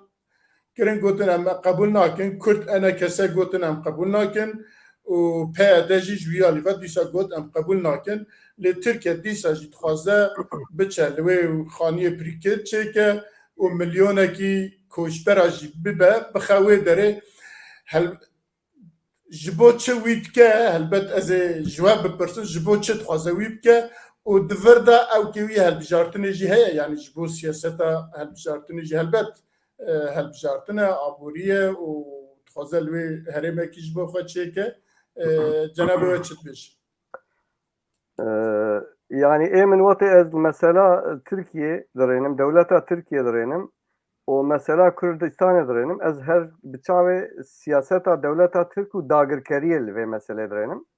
Ez benim bira ve nezav zuda. Demek ki nezda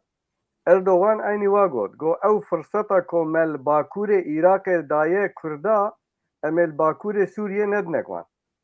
Ev manavi çi? Ev manavi dibin da merv kare 5 saata şirove bike ko ev devleta Türk dizane gava lurji tiştek Kürdistanî bi dest keve dor têwan. Ya di duwa herî giring ew dibêjin wê Başûr û Rojavayê Kurdistanê bibin yek dûr da bigîjine behra reş ew çak pêwistiya wan bi me jî namîne niha ev deriyê İbrahim Xelîl ji bo Kurdistana Başûr nefesek herî baş e eger di wan dere da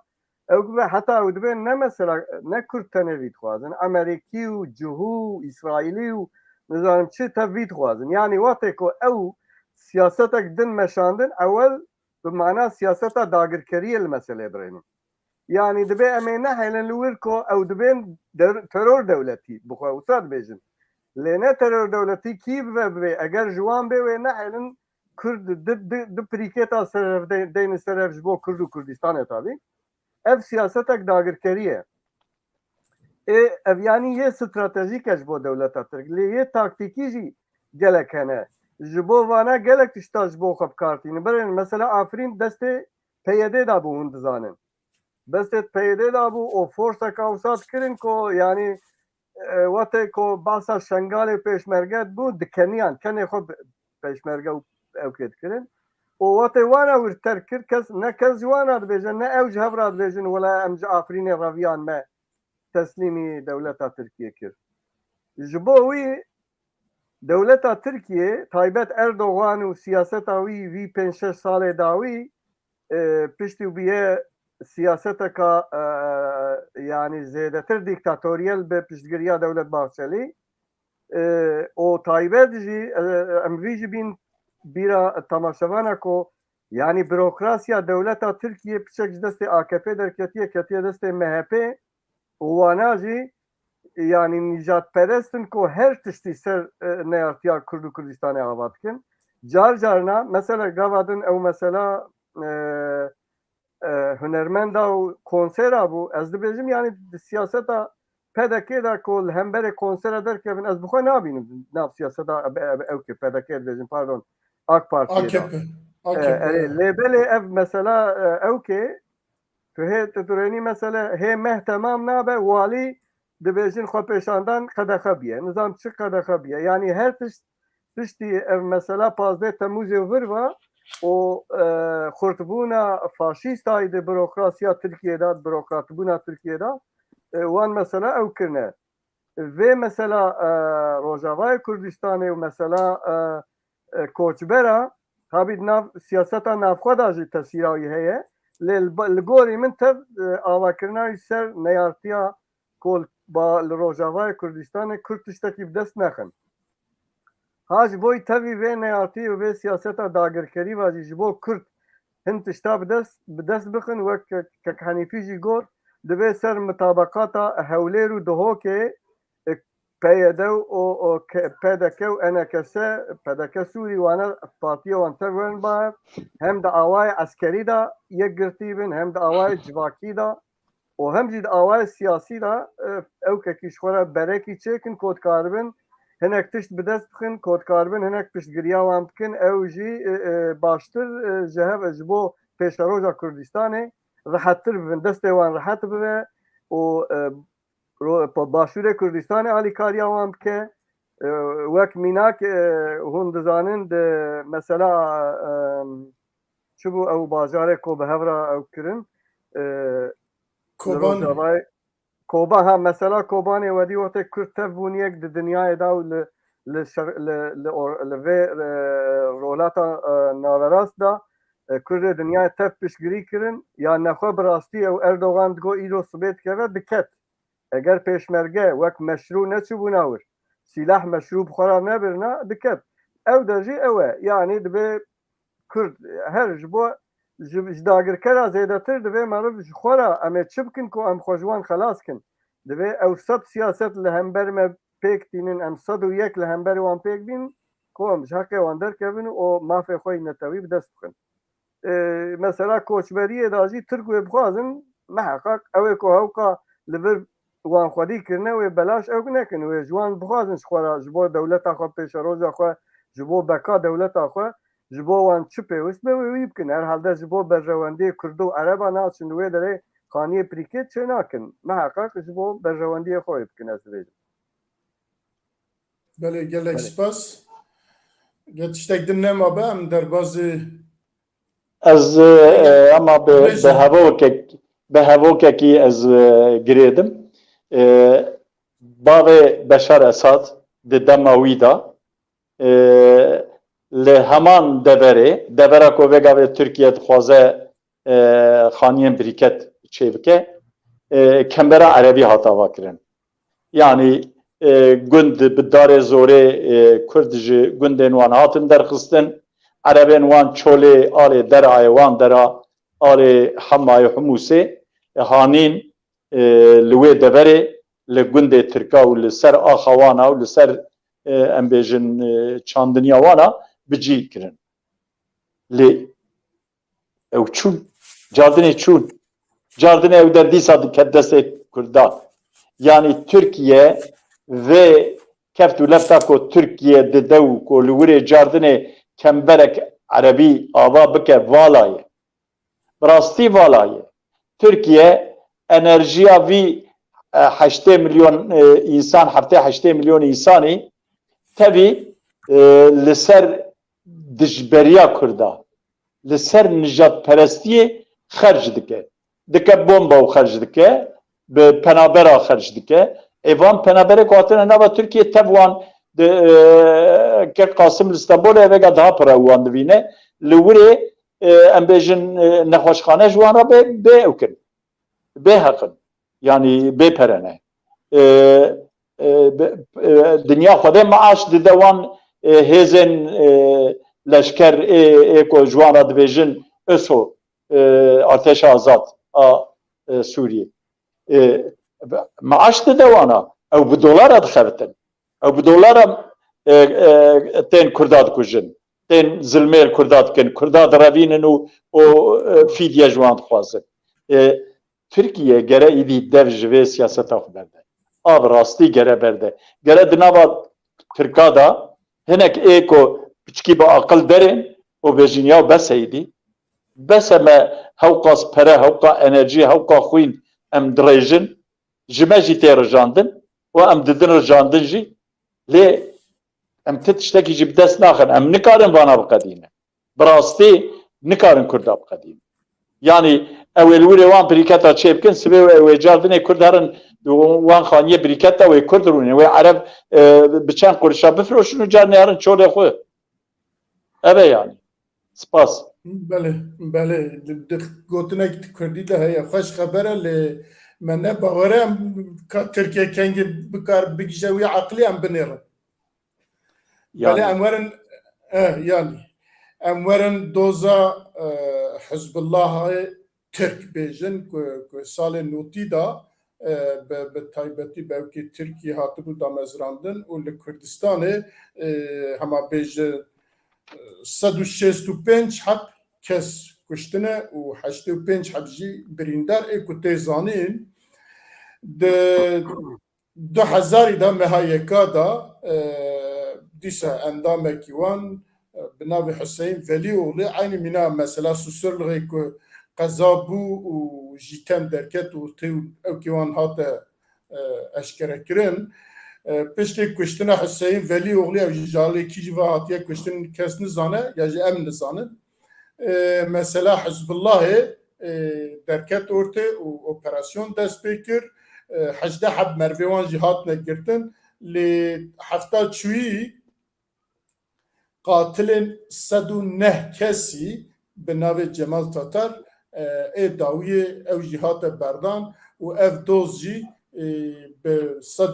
165 حب کرد همه بیجه همی ولاد پاریزن کرد به کشتن آوان و 85 به بریندار بون آوان بداوی هات وکی مثلا جی تمی وک مثلا دنی جی اجا اتخوازم جدی سا جکک حنفی بپرسم گلو لسرویت کاری چی بیجی جمرا جبینرین Yeko valla ez farkı nime. Me giryarên Hizbullahê duwan salê notî da 1990 da piştî 1990 me wan kiryarê wan pir dît. Bi rastî Hizbullah dewlet bû. Hizbullah ne ku rêxistinkî bû û filan û bêvan. Ew bi xwe dewlet bû û dewlet bi wasta wana xwest ku di nava Kurda da em bêjin metirsiyeke mezin bide çêkirin û çê jî kir. Çê jî kir. Lê em biya zanibin Hizbullah wan militanên Hizbullahê êko te behsa wan jî kir. Ew Cemal Tutalê ku te behs kir ew di 2011 da ew Edîb Gümüş û Hecî İnan û tevî 34 kesa wa di 2011 da hatin berdan ev a ku vêgavê bûyere ku vêgavê çêbiye ev ê nû yê încer. Dîsa partîkî berdan e. Încer wexta wan berdan jî efendim gotin li gor daniştayê yargitaya wana kesên ku 10 sal bibihire hêjî ku bên darzandina wan neqede ew tên berdan. Yani belî demkî heye ez bawer ke 10 sal ez baş nizanim ku ji wê demê derbas bû gere bên berdan. Înca wan berdan çavê ji wan ragirtin evana tev derketin dervayê welat û ew Edîb Gümüş çû İranê û li wîrê îlan kir ku bûye serokê Hizbullahê. Îcar bi viya ve girêdayî çi bûn li Tirkiye çi bû? Ew hat damezrandin, Xudapar hat damezrandin. Xudapar ket hilbijartina çend hinekî ray jî deng jî stend. Dema ku kodetaya FETÖ çêbû li temamê Tirkiye mitingên bi navê mitingên demokrasiyê ji alî AKP ve hatin çêkirin. Mitingên li Bakurê Kurdistanê Hizbullah çêdikir. Yani Xudapar çêdikir. Xudaparê wan mitinga çêkir. Çima? Ji ber ku di nava wan û AKP û Erdogan da rêkeftineke nediyar heye. Li gorî wê rêkeftinê tevgeriyan. Yani ew wexta ku alîkarî didan Erdogan mesela di van hilbijartinên 2018 wan da di hilbijartinên serokatiyê da wana bang li alîgirê xwe kirin gotin dengê xwe bidin Erdogan. Yani evyanê ew ka wî jî heye. Beramberiya wî jî heye. Yani ama wisa Xudapar ama Erdogan wek demokrasya hewarîsî filan û bêvan nabîne. Ne ku wî destek dike. Bazarî hene. Bazariyê ku ji me ve terîne hene. Îcar bi rastî dema ku em li Hizbullahê dinêrin îca wan militanê wan dibêjin me PKK'yî ya kuşt. PKK'yî êrişî me kirin me jî wan kuşt. Bi tenê PKK'yî ya nekuşt. Derveyî PKK jî dinya Xwedê Kurdê welat perwer kuştin. Ê ku ez wan nas dikim hene, hevalê min hene. Te eleqa wan bi PKK re tune bû. Dijberê PKK bûn. Lê ew jî şehîd ketin. Herî dawî di wê pêvajoya Hizbullahê da herî dawî piştî ku ew alozî şer xurt bû îcar piştî ku şer sekinî şerê wana ku berî koka çemastiyê insana didan ku ew şer sekinî navber kete îcar di navbera wan û dewletê de cardinê nakokî wê demê çêbû. Çi nakokî çêbû? li Mersinê Gonca Kuriş kuştin. Gonca Kuriş feministeke muhafazakar bû. Nêzî AKP'yi bû. Wê kuştin. Piştî wî li Stenbolê İzzettin Yıldırım serokê wexfa çi bû navê wexfa wana min vêga navê wexfek Nurciye bû. Nurciye Kurd. Nurciyên Kurd ha. Yani Kurd bû bi rastî. Wî revandin û kuştin. Nava wan û dewletê xera bû. Dewlet jî rabû ji xwe bi destê xwe zanibû ku welî oğlî di Kurdaye, serokê wan di Kurdaye. Dewletê jî rabû welî oğlî kuşt. Lê piştî wî piştî kuştina welî oğlî ku demek derbas bû înca li hev kirin û dewletê di 2011 da ew Edîb Gümüş û terî 34 kesa ji hefsa Diyarbekir wan berdan û vana tev derketin derba.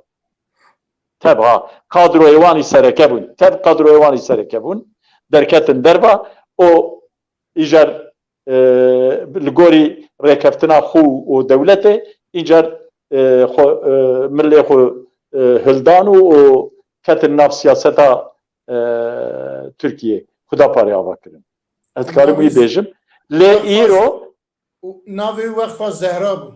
Wexfa Zehra erê. Lê îro merv dikare bêje ku di bingeha di ew di nav alîgirê Xudaparê da damarek Kurdistanî jî heye. Yani hinek ji wana xwe Kurd hesab dikin. Ji wê bonê wan serok û serwerê Xudaparê dertên dibêjin em perwerdeya bi zimanê Kurdî dixwazin û filan û vêwan. Ew ji wê bonê ye. Ji bo ku wan alîgirê xwe wenda nekin. Mesele ew e ez hêvî dikim ku Kurd îndî nên lêstike dewletê. Hêviya min ew e. Yani Kurd hişê xwe bidin serê xwe li ser navê dîn ol û wan nedin xebitandin. Wan li hember netewa wan didin xebitandin ew cîkî şermê ye. Rastî ciyê şermê ye. Belê, spas. Belê gelekî spas Birêz Qasım Ergün divî warî da enizam tu yê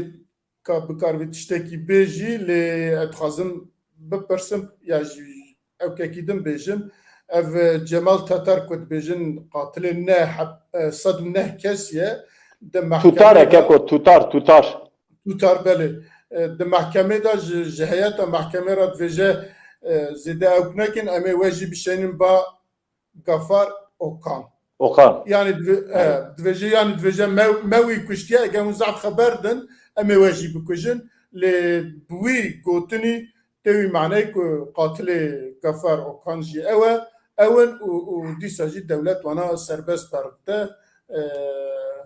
cenabê we divî warî de dikare çi bêje. Bi rastî Kek Henîfî fire bas kir zamanê me jî teng biya bawer dikim. Ez ê jî çend wisa hindik hema bas dikim. Yek jê divê em bizanbin ku yani heya Kurdistan dagirkirî be wê ji xwe re nav Kurda da hevalbenda ji bo ku doza Kurdistanê têk bibe wê bi navê çepîtiyê, bi navê dîn, bi navê nizam tiştekî din wê her ji xwe re hevalbenda çêke. Kek Henîfî baş zane Sûsayê gundekî ji gundê farkînê bû li wir perwerde dikirin. Didîtin o jî temê wan perwerde dikir. Her halde jî tem nayê ji bo xatirê Kurda naçe Kurda ya ji bo xatirê Misilmana naçe Misilmana perwerde nake. Yani divê me di navê çerçevê da lêbirêne ew jî tem wan perwerde dikir. Ewan wan yani tamam koka wan diçe heya İranê û Hizbullah Orta Doğu'ya lêbelê bixwe ê Tirkiye piştî ku PKK û şer geş bû û kaos ortama kaos Kurdistanê çêbû divê navberê da xwestin ên zêdetir ên ne PKK'yî kuştin. Ez zanim ya hevalekî melbatmanê kuştin berî bikujin tehdît kirin cera çi gotbûn zanî ê ku di pêşerojê da jî siyaseta Kurd wê bike ew aktif siyaset jî nedikir ew hevalê me şehîd kirin got ê ku di pêş da jî Kurdîtî bike ji vê gava em ê wan bikujin. Aynî eşkere jê ra gotbûn wî kuştin paşî. Dixwazim çi bêjim yani evana perçekî ji siyaseta devleta dagirker bû Kurdistanê pêk hanîn niha jî Hizbullah bi rastî xwe par ez wan û Hizbullahên vêga naxme kefekî çünkü ew bi xwe jî di nav xwe da bûn perçe perçe mesela şerda zêdetir belkî çawa ewan Kurda kuş ji ê beşa ku şer nedixwastin ji wê hizb yekî mervê me pismamê me jî hê jî winda ye Hizbullahciyê ku şer nedixwast yani di nav xwe da jî ew kirin diyar bû yani dewlet xwest kaosekî şer li wir çê bibe em bi xwe jî wî çaxil Kurdistanê bûmes te heya deh gavat pêş ve çûyî te pênc caral pişt xwe dirên çikar hinek wê li mixin li min nexin yani bû ka ew kekî li wê dirêj xwe hema ha ku te dîl pişt te yek diket kêleka te yek diket kingê ser esbê ku tu ji mecbûrî ji mal derketayî kesîn te nizam û tê êvarê saxlem vegerî ya venegerî yani ev ya nemimkin e ku fraksiyoneka îslamî be û ji bo siyaseta îslamî ya ji bo tiştekî din ke belî bû perçekî siyaseta dewleta Türk bû niha jî tiştê diparêzin asas siyaset dikin niha şîdet bi kar nayînin heya şîdet bi kar neynin divê li Kurdistanekî bixwaze siyaseta ku ne şîdet ve bi awayê demokratî hekê wan heye ew siyaset dikin ha ew girêdayê AK Partiyê ne girêdayê AK Partiyê ne wa HDP jî girêdayê CHP ye zav diwan dara da ew nîne yani ew mesela siyaseta eşkere da jî yani ew jî dibêjin em Partiya Tirkiye ne lê em İslamî ne em Kurdin HDP jî dibêje em Partiya Tirkiye ne ew jî dengê xweş Kurda distîne yani ne ku ez illahî her du di paralelek dane lê di mesela siyaseta yek dewlet yek milletê da zar ji hev nedûrin yani ew jî naxwazin Tirkiye perçeve ew jî naxwazin Kurd li ser axa xwe bin desthilatdar HDP jî naxwaze mesela Hizbullahiyê ew e perçekî siyaseta dewleta dagirker bû rola xwe jî pêk anî û watê hesabê wan qediya bi wan kuştin jî ev ya tarîxa Cumhuriyetê da zav nexerîbe yani di wextê Şêx Saîd da jî hevalbendê xwe kuştine di wextê Seyd Riza da di hemî serhildana da dewlet piştî wezîfa xwe bi Kurda kiriye wan kuştiye jî divan da jî Hüseyin Welîoğlî herkes jî zane yani belê dewletê wî kuşt lê dewletê wisa kozê dewletê destê wî da hebû kuştina wî heq kiribû ji aliyê dewletê ve her çiqa dewletçî be jî ew bi milyona binzam çend bi milyon dolara silah ji dewletê standibûn baş e sibê ew biya îtirafçî wê çawa bibiya ji bo wî dewlet zane çi dike divê em bi xwe bizanbin em çi dikin em li hemberê wan heya mimkin be misilmanê Kurda bînin cefa bera Kurdistanê sosyalîstê Kurda bînin bera bînin ser xeta Kurd û Kurdistanê wezîfa pêşî wezîfê hergav eşterî ve ava axaftina xwe destpêke va dibêjin wezîfa mezin ê me Kurd e divê em dijminê xwe naskin divê em dagirkerê xwe naskin siyasetê ew li hemberê me tînin em ji heqê wan ji bo ku derkevin divê em jî siyaset biafirînin Kurda nêzî hev bikin mesela Hizbullahê pişek ji wî awayî ve qediya ye wek Kek Henîfî got êdî vêga bîye berjewendiyê denga rayîstandinê herhalde yani wê AK Partî wê hinek tişt bide wan ew ê jî dengê xwe bidine AK Partiyê ma ême Kurda li Stenbolê dengê xwe da İmamoğlu'ya Çîkoğlu'ya kana tiştek jî bi dest nexistin belkî çawa nexistin xwe de jê razî posterê Mustafa Kemal ji me ranî pênc kadroyê îmam ab dest xistin ew jî îmana wan qetandin ser wan re bena wan mirya bişûştine yani divê em bi xwe tiştê dikin em bizanbin em divê ê min ew e divê em bi xwe vegerin li xwe ji xwe re rê vekin spas gelekî spas belê ez ê tiştekî bêjim di mesela ewkê da ez ê dîsa bi anekdotekî vê meselê bigirim Kemal Göçer hebû hemşerîkî min Farqînî kawacî bû mamoste bû şehîd ket wî kuştin Hizbullah wî kuşt em çûn ser mezelê wî wek sendîqa mamosteya jî hatin sendîqa taraftarê HDP bûn em bêjin yani ji wê xetê bûn ji wê xeta ku em ciwana divên apoyî filan û bêvan her çi bin îcar em li ser mezelin birayê wî mezin Saîd Osta got li wirê ji min pê ve kesî naz nedikir got xwe me goha got ez dixwazim ku li ser mezelê birayê min axaftin çê bibe min jî gazî seroka sendîkaya me kir mêrê wê şehîd ket îcar min gazî wê kir min got malbat axaftin dixwaze. Rakir reveberiya xwe çûn nav mezela pist û pist xeberdan hatin bilên hêt reşomeşo biye seroka sendîqayê hat ba min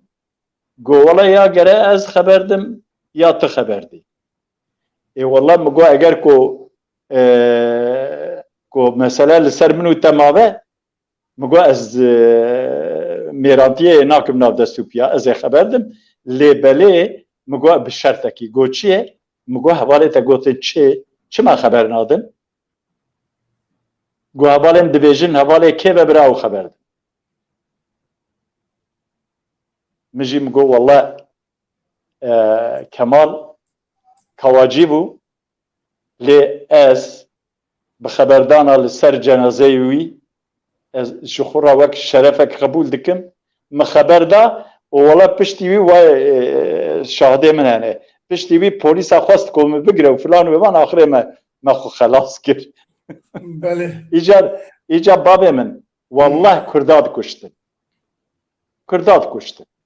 yani mesele ev îcar hêvî dikim ku li xwe vegerin Kurd tev li xwe vegerin ew ê ku behsa Tirkiyelîbûnê dikin her du teref jî li xwe vegerin wek ku Kek Qasım got ez bi wê hêviyê dikim spas ez bawer dikim Kek Qasım jewkî ket belê jewket lê bi viya ve girêdayê helbet nîjadperestiya Tirka ya jî helwesta Tirka li hember Kurda xilas nabe û hema bêje dozekî wek viya salekî salnîvekî berê li bajarekî Tirkiye ev çi bû ya? Ev çi bû ev Qasım bû li min geriya okey baş e jera navê biya doza dede oğullarî dede oğullarî biya dede oğullarî ku malbatekî ji aliyê kesekî ya ji aliyê kesava bi piştgiriya li gor gotinên qisasê wî bûyerî ku ew xwe nebtinê biye li der û dorê wî gelek kese bûne naweş Qasım bersî bide Qasım bersî bide ji rewîş tişkî nabe Alo na xilas nebû lê tu dikarî neyê tiş nabe tamam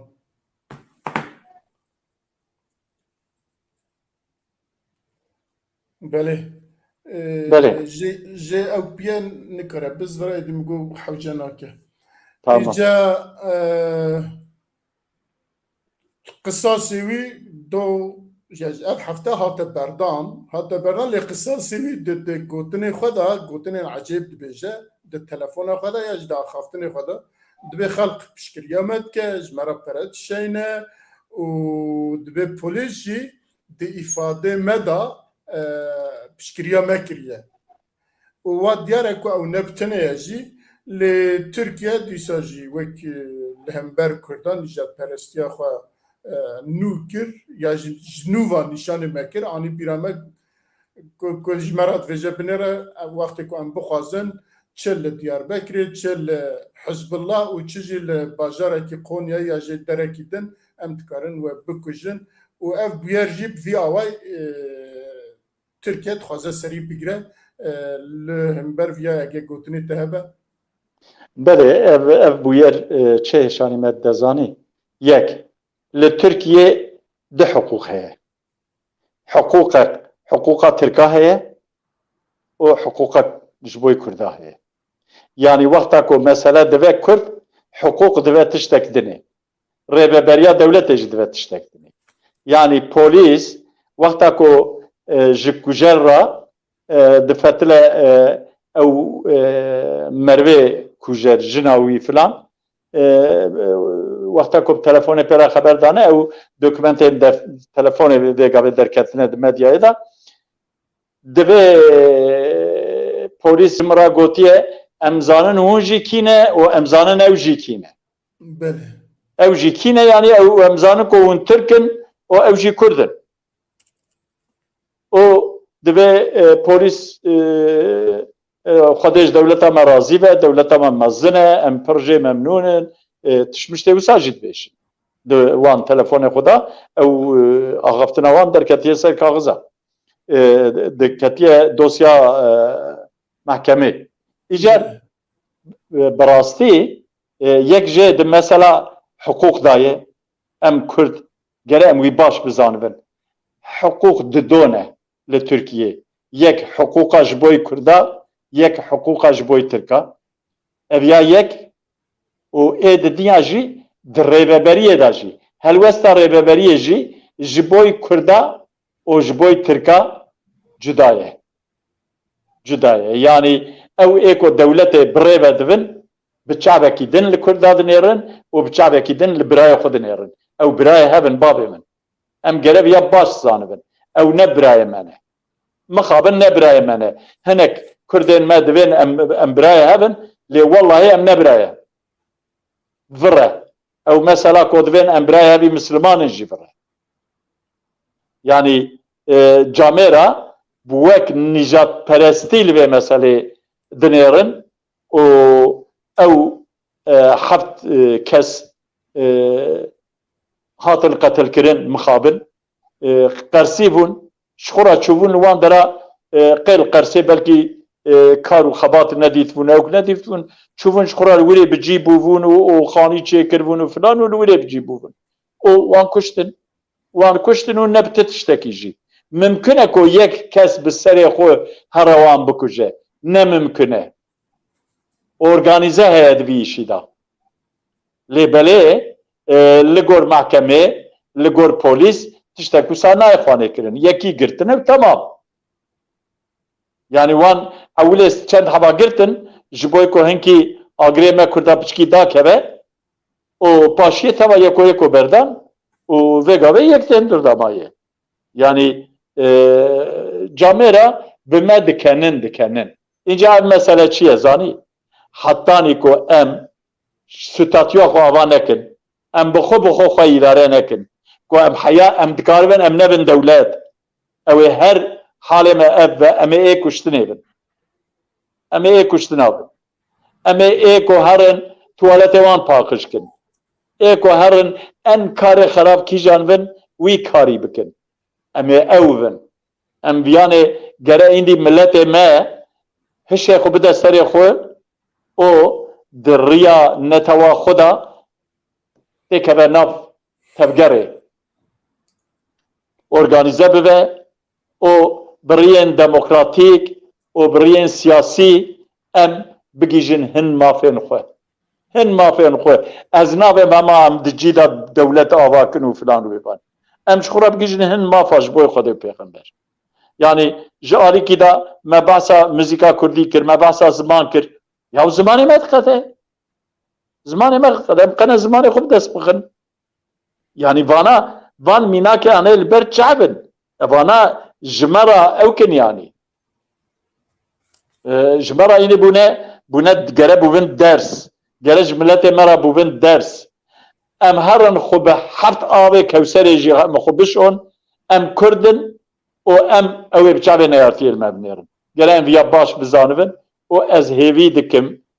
دكم كو ملته كرد لخم كردي سپاس بله گلکی سپاس باور دکم حواله ما یا جی میوان ما قاسم ارگین جه اوکی تکنیکی جه ستودیه درکت ما جی شخواه فایل ور مجاری خواه تمام کرم هاتنه داویه برایز حنفی تورانتو گوتنه خواه داویه اگر هبه گوتنه خواه داویه پیشتش بله از گوتنه که تتخوازی التلفون خو بني رديسا برا نكبه نوبري تمامه قلتني مني داوي ايفن وكو من هبوكا باشي دا قلتبو دويكو ام كرد پر بخبتن ام جبويكو ام بسر كبن دويكو ام تبقرا خو دموکراتیک نتوی خورد بکن خطا میلی گره ام باکوره کردستان خورد بکن او ام زیده بخبتن ez viya dibêjim û ji bo ku te min kir mêvanê xwe li ser navê xwe û li ser navê Qasım Tev ez ji cenabê te ra spas dikim û ji hevalên rejiyê ra jî ez gelek spas dikim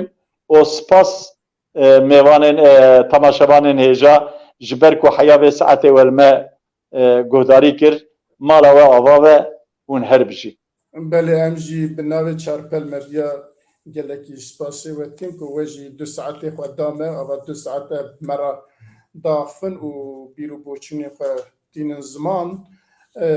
بله تماشاوانن هیجا ام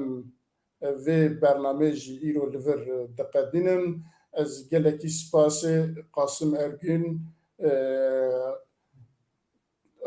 یک جره و برین ناوندیا پارتی آزادیا کردستان و جیگری سروکی